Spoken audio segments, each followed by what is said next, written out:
to buy, but I have to like spend more time.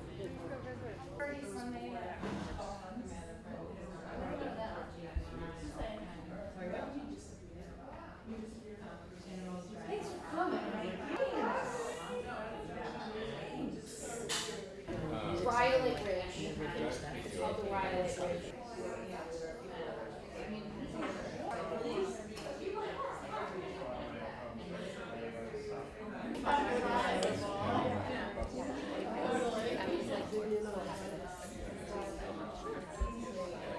I was invited by my friend Perry Lee Pipkin, who's a botanist and a longtime friend who I originally met here. They've then spent 3 concerted years creating a floristic inventory of the Silver Peak Valley.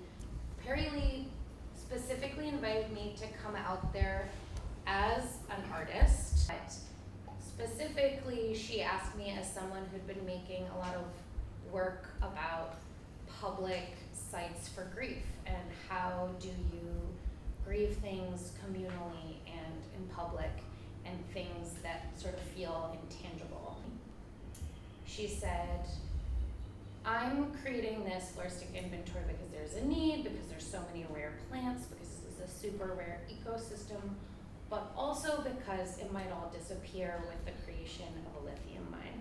What I noticed in watching so many dystopias is that they take place in deserts as sort of this symbol of, as the wasteland, as the apocalypse, as what happens after it's all gone, right? And it was so interesting watching these after having just come from a place that was so rich in its ecosystem, and they're creatures that aren't kind of given like the stamp of approval as life, right? And so I became really interested in that idea and what it would mean to create sort of an opposite story. I was curious about the process of like learning about something, learning about like a movie that you can't watch, and then kind of deciding what to fill in.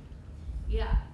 One thing I'm really interested in the tip line that you see is that I also love collaboration. I think that our dependence on technology and the battle of going up against large corporations feels so hard sometimes. And it's not something that I alone can figure out the solution to. And that it is something that really takes collaboration to figure out how as a people we can shift our way of relating to the world and to each other.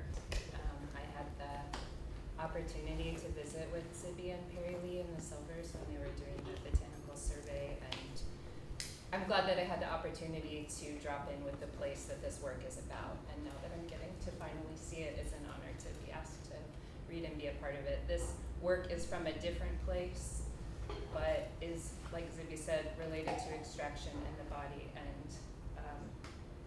feels like riddles about that layered experience co-created with the land. When I came to Zibby's show, I was really excited because I've been thinking a lot about lithium mining in Chile specifically, and I haven't seen many artists talk about it, or really anyone talk about it. So then I excitedly told you about that, and I have been, a couple years ago I started a collection of poems that are about extraction of resources in Latin America, that are about lithium mining in connection to where my family